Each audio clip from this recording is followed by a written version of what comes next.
많은 신앙인들이 말합니다. 우리는 출애굽의 광야 40년을 생각하면서 우리의 인생길은 바로 광야와 같다, 그렇게 말씀합니다. 광야. 이 광야는 뭐냐? 미드바르라 그럽니다. 히브리어로. 이것은 하나님의 음성을 듣는 곳이다. 이게 광야 넓은 들판, 사막 같은 곳에 나가면 방향도 알지 못하고 어디로 가야 될지 모르는 그 상황에서 하나님 앞에 묻고 듣고 순종할 수밖에 없는 장소가 광야입니다. 우리 인생길을 가는 저와 여러분이 한 100년 동안의 광야길을 가는 거예요. 이 광야에는 쉼이 필요하고 양식이 필요합니다. 그래서 광야를 가는 이스라엘 백성들에게 구름 기둥으로 태양빛을 가려서 다 죽지 않게 하시고 더워 죽지 않도록 보호하셨어요. 밤에는 사막이 너무 춥습니다. 얼어 죽지 않도록 불기둥을 세워서 인도도 하시고 보호하시는 두 가지 목적을 함께 하는 거예요. 하나님은 광야에서 우리를 인도하시고 보호하시는 분이에요. 인생길 가는 우리가 이 광야 같은 세상에 사는 우리는 하나님의 구름기둥, 불기둥을 반드시 봐야 할 줄 믿습니다. 아멘. 바로 그것이 성령의 기둥인 줄로 믿습니다. 아멘. 오늘 이 말씀은 광야에서의 쉼과 양식에 대한 말씀인데, 오늘 본문 말씀을 보면 크게 세 가지로 볼 수 있습니다. 첫째는 광야에서의 쉼을 얘기하기를 30절부터 32절에 말씀합니다. 이어서 33, 34절에서는 불쌍히 여기시는 예수님을 봐요. 그리고 마지막 세 번째로 보면 광야에서의 양식을 어떻게 공급받는지를 35절부터 44절에 나와 있습니다. 이 세 단락을 나누어서 오늘의 말씀을 살펴보고자 합니다. 첫 번째는 광야에서 쉼을 하나님 어떻게 주시는가 하는 내용입니다. 광야한 세상에 사는데 쉬지 못하고 달려온 여러분, 우리나라 민족이 그렇잖아요. 지난 우리 한 6, 70년 동안, 지금 전쟁 후에 지금 70년, 내년이면 우리 6.25 70주년을 맞습니다. 그러나 사실은 10년 동안에는 전쟁 후에 너무나 가난하고 고통 속에 있습니다. 60년 이후부터 점진적으로 경제개발 5개년을 하면서 1차, 2차, 3차 하면서 70년, 80년 오면서 우리나라가 괜찮아지고 88 올림픽을 통해서 우리나라는 정치, 경제, 사회, 문화, 외교, 국방 모든 교육 부분, 그리고 이 종교의 문제까지도 세계적인 이제는 정상궤도에 올라서 다른 나라와 어깨를 겨눌 수 있는 나라가 되어졌고, 지금은 세계적으로 거의 10대 국가 속에 들어갈 수 있는 바로 G20에 들어가는 그런 나라, OECD에 들어가는 나라가 됐지 않습니까? 근데 사실은 우리 민족이 참 어려운 시간을 많이 지내왔습니다.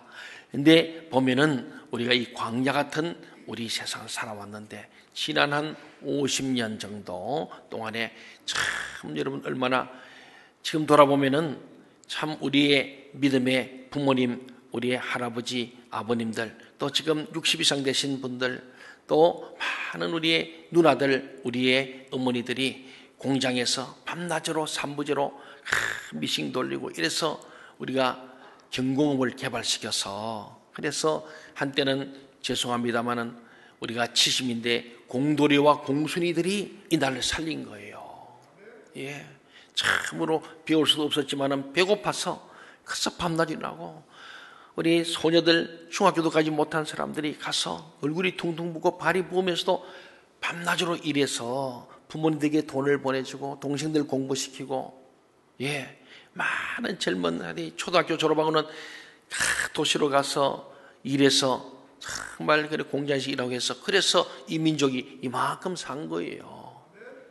예, 정말 우리 민족은 어려운 중에 있는 힘을 다해서 짧은 게, 세계에서 가장 짧은 기간에 세계적인 경제 대국으로 일어선 나라 아니겠습니까?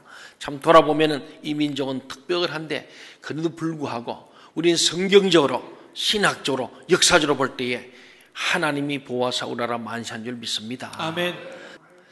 사랑하는 여러분, 이 광야라는 것은요, 쉬지 못하는 거예요. 우리 민족이 지난 50년 쉬지 않고 막 밤낮으로 세계에서 가장 일 많이 한 나라, 그리고 이제 지금 우리가 노동시간을 좀 줄여가고 최저임금제도 나오고 좀 우리가 이것을 이제는 좀 더 인권을 생각하며 가고 있는 그런 과도기 또 있습니다. 어쨌든 오늘 보지만은 광야에서는 쉼이 필요한 거예요. 쉬지 못할 때 우리는 죽습니다. 예.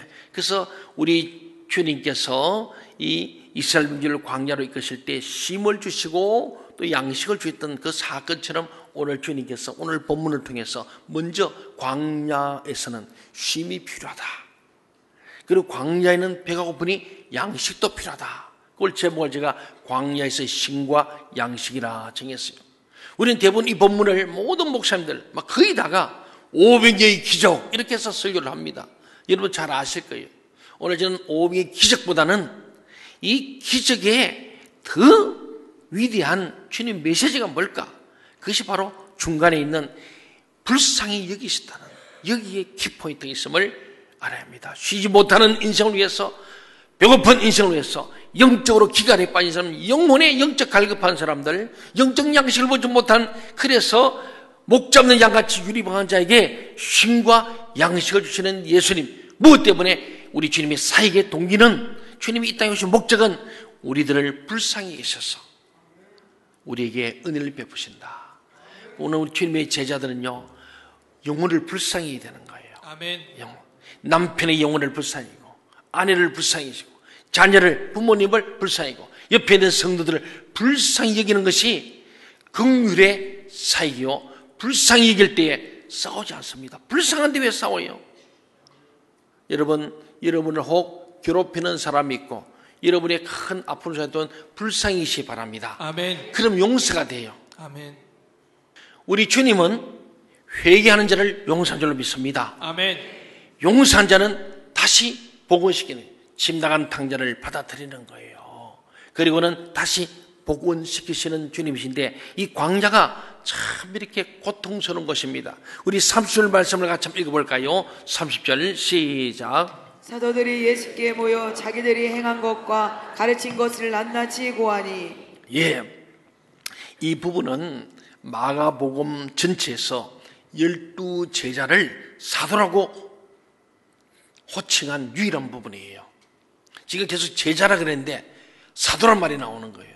이 사도란 말은 헬라어로 아포스톨로스라고 합니다. 아포스톨로스가 뭐냐? 보내심을 받은 자라는 뜻이에요.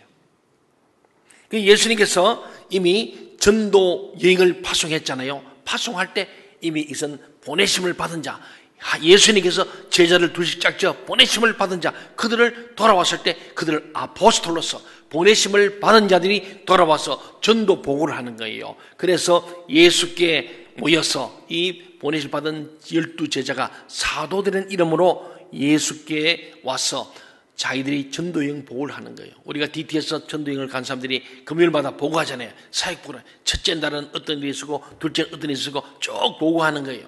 이것을 자기들이 행한 것, 가르친 것을 어떻게 낱낱이 고하느라, 아주 구체적으로 정확하게 빠짐없이 예수님께 와서 보고하니까 예수님 다 들으시고 거기에 대해서 코멘트를 하시는 거예요. 이것이 예수님의 제자와 가정 중에 하나입니다. 부르신 그들을 가운데 선택합니다. 많이 부르시고, 그래서 기도한 후에 12명을 선택하시고, 선택한 자들만 주님이 3년간 동거하시면서 그들에게 가르치시고, 그들을 고쳐주시고, 그들에게 복음을 전하시고, 그들에게 귀신 쫓는 권세도 주시고, 병자도 고치는 권세도 주시고, 복음의 능력도 주셔서, 그래가지고는 분력, 능력을 부여하시는 거죠. 그러난 뒤에 주님께서 드디어 이들을 시범을 보이시고 데려가서 다 보여준 후에 위임하면서 파송하는 거예요. 파송한 후에 그 다음에는 주님 다시 선교복을 받습니다. 피드백을 하는 거예요. 하고는 다시 코칭을 한 후에 오늘 저 돌아와서 코칭하고는 좀 쉬었다가 잠깐, 여러분 예수 믿다가요 쉬어야 됩니다. 쉬되 오래 푹 쉬면 안 됩니다. 성경 보면 어떻게 해요? 잠깐, just a moment, 잠깐만 쉬어야 돼요. 오래 쉬면은 타락해버려요. 새벽기도 오래 쉬면 영원히 못합니다. 찬양대도 오래 쉬면 영원히 못해요. 주님의 말씀 읽는 거, 예배하는 거, 이거 쉬면 안 돼요. 예, 아주 피곤해. 잠깐 쉬었다가 다시 시작해야 돼요. 우리 주님께서는 다 훈련시키시고 한번 시범을 보여주고 실제로 파송해서 아포스톨로서 사도로 보내가지고 보고받고 다시 또 재파송해서 잠깐 쉬는 중에 일어난 일이 오늘 본문의 말씀이라는 겁니다. 우리 한번 볼까요? 그 후에 예수님은요, 그들을 먹고 쉴 수 있는 한적한 곳으로 이끌어 가십니다. 왜냐하면 오가는 사람이 많아서 제자들이 음식을 먹을 수도 없고요, 쉴 수도 없기 때문에 한적한 곳으로 광야로 나가신 거예요.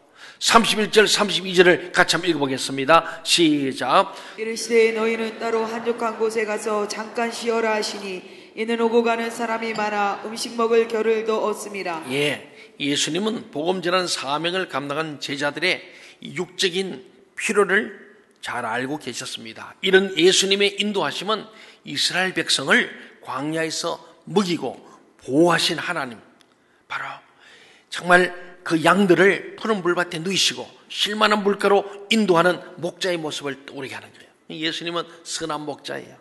그래 12 아들이 전도 갔다가 참 피곤해 왔을 때, 야, 좀 쉬야. 보고 다 듣고 코멘트 다 해주면 낱낱이 보고받고 낱낱이 코멘트하고 코칭하시고 멘토링 하신 후에, 자, 잠시 쉬어라. 잠깐 쉬어라 그랬어요. 그 쉴 때 먹어야 돼요. 먹고 쉬는 거예요. 이제 이렇게 하십니다.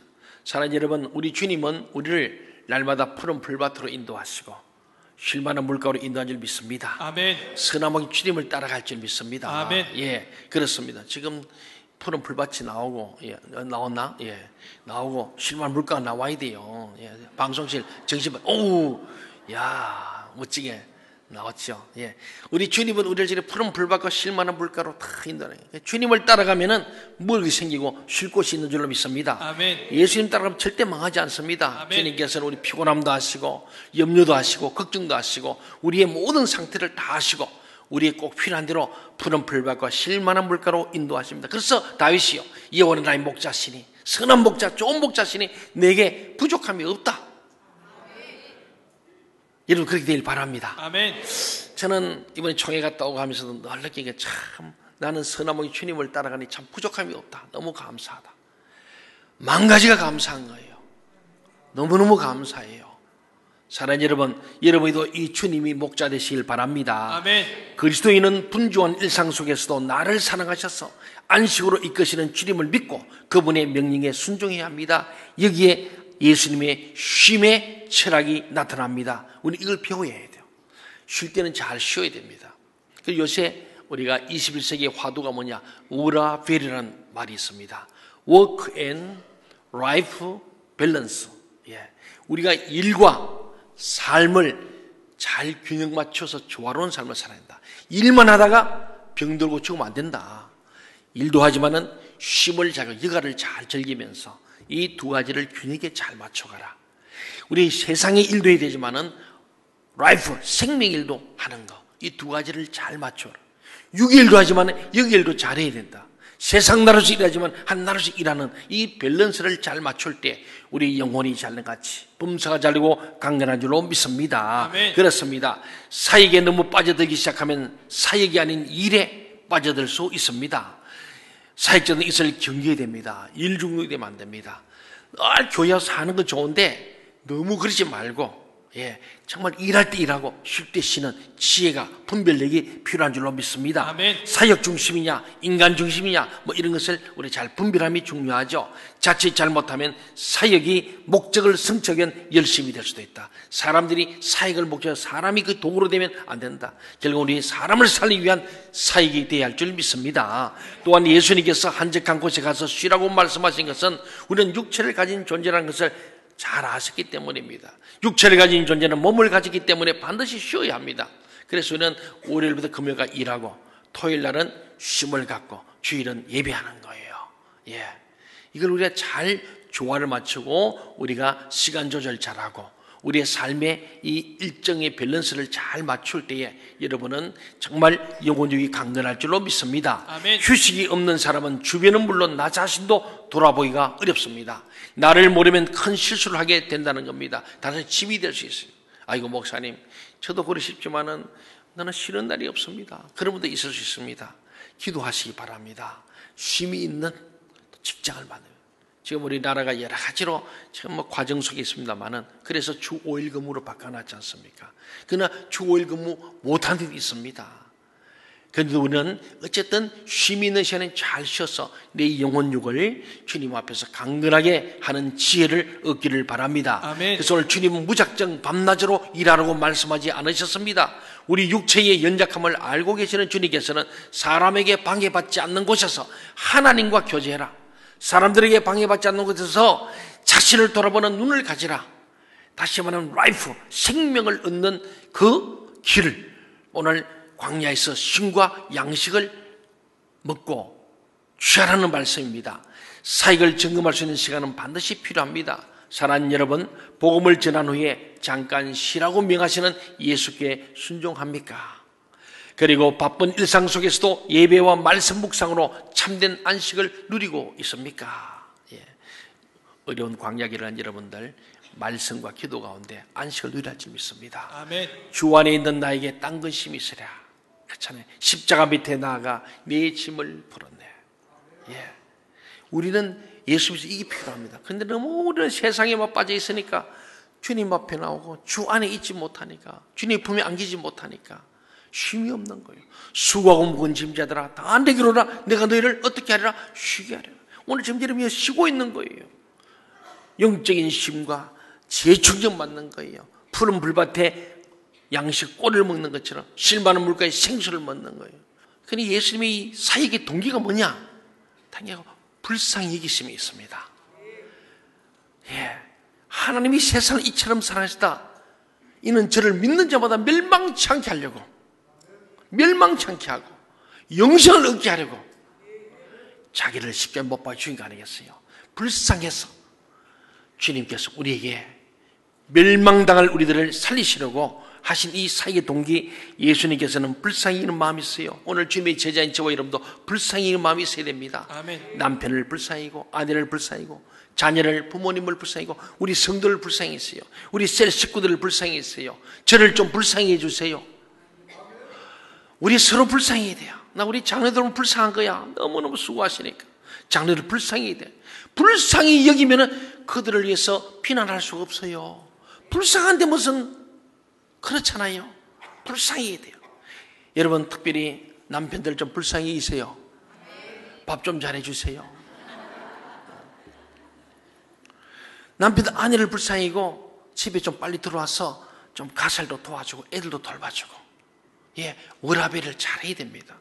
사랑하는 여러분, 사역에서 한적한 곳에 있어야 되는 근본 이유는요, 하나님과의 관계 형성과 나 자신을 돌아보겠어요. 그래서 수고 무거운 짐은 다 내게로 와서 뭐냐, 주님께로 와서 주님을 만나야 쉼이 있다는 것을 말씀하고 있습니다. 사랑하는 여러분, 예수님이 나를 불쌍히 여겨 가르치신 하나님 나라를 믿음으로 보고 깨닫는 우리가 되어야 할 줄 믿습니다. 아멘. 내가 가서 이 기쁜 소식을 전해야 할 사람이 누군가, 이 하나님 나라에 대한 이 놀라운 사건을 내가 알고 믿고 그것을 전하는 자가 돼요. 그래서 사랑하면 전도하는 거예요. 마지막 세 번째로 35절에 44절입니다. 광야에서의 양식이죠. 35절 36절을 읽어보겠습니다. 시작. 내가 저물어 가매 제자들이 예수께 나와 여짜오되 이것은 빈들이요 날도 저물어 가니 우리를 보내어 두루 총과 마을로 가서 무엇을 사 먹게 하옵소서. 예수님의 가르침은 남이 저물도록 계속되었습니다.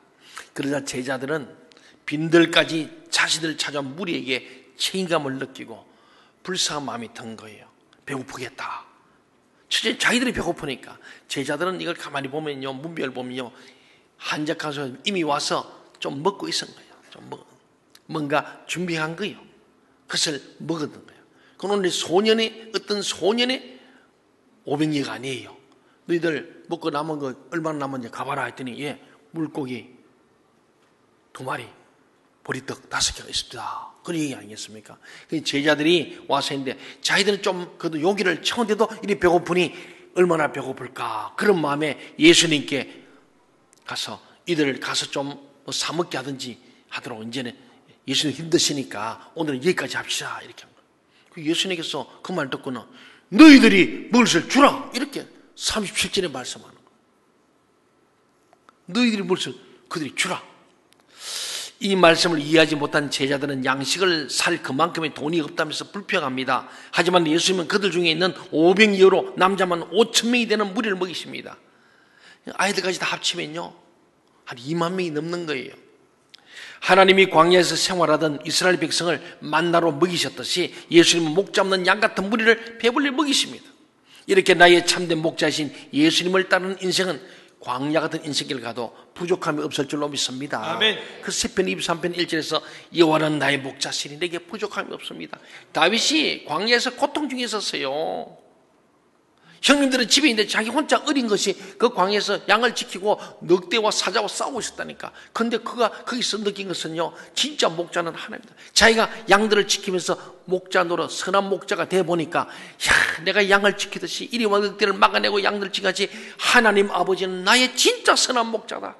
그러니까 그 주님이 나를 지켜, 나는 무능력하고 부족하지만 그 전능하신 하나님이 나의 목자 되니까 나는 부족함이 없다. 할렐루야. 아멘. 이 다윗은 진짜 하나님을 만난 거예요. 그러니까 여호와는 나의 목자시니 내게 부족함이 없습니다. 여러분 인생 광야 가면서 우리 주님이 목자 되시기 바랍니다. 아멘. 힘들고 어릴 때도 주님을 바라보면은 부족함이 없을 줄로 믿습니다. 아멘. 우리는 오병이어 사건에 대해 이야기할 때 하나님의 기적에 대해서 많이 생각합니다. 막 기적이다, 기적. 물질적으로, 물량적으로만 생각합니다. 그러나 그것보다 더 중요한 메시지는 주님이 그들을 불쌍히 여기셨다는 겁니다. 영적으로 방황하고 있으므로 배고픔도 잊어버리고 예수님 말씀에 귀를 기울이면서 따라다니는 그들을 불쌍히 했어요. 배고픔도 잊어버리고 영적인 갈급하면서. 사랑하는 여러분, 오늘 이 말 속에는요, 믿음을 발휘하라는 주님 말씀이 있어요. 물리를 긋고 풍랑을 잠잠케 했던 예수님을 믿으라. 내가 믿으면 하나님 영광을 보리라. 할 수 있게 되는 무슨 말이냐? 믿는 자에 능치 못함이 없다. 믿음은 바람들의 시사이고 보지 못한 증거다. 그렇습니다. 바로 이것은 예수님께서 너희가 인본 것처럼 풍랑을 잠잠케 하고 물리를 긋고 뿐만 아니고 죽은 자도 살리고 귀신이 쫓겨나고 병든 자가 낫는 것을 너희가 보았다면은 눈에 보이지 않는 암시적 믿음을 말씀한 거예요. 사랑하는 여러분, 빈들 같은 환경에서 너희가 먹을 것을 주라고 하시는 주님의 음성에 순종하십니까? 내가 가진 것 중에서 힘든 지체들에게 나눠줄 수 있는 것은 무엇입니까? 오늘 주님은 우리에게 오셔서 그럽니다. 우리를 불쌍히 일 뿐만 아니고 내가 너희를 사랑하고 너희의 피를 채워준 것처럼 너희도 이제는 너희가 다른 사람에 먹을 것을 주라. 물을 주라. 말씀하십니다. 오늘 우리가 남에게 줄 수 있도록 우리가 먼저 은혜와 기름 부음이 넘치길 바랍니다. 주님에게 불쌍히 여김을 받는 자에게는 긍휼이 임합니다. 이번 집회 가운데 우리 교회가 아사시의 모든 교회들을 은혜 받도록 잘 섬길 뿐만 아니고 우리도 은혜 받는 귀한 교회가 되기를 주의 이름으로 축원합니다. 아멘. 기도하겠습니다.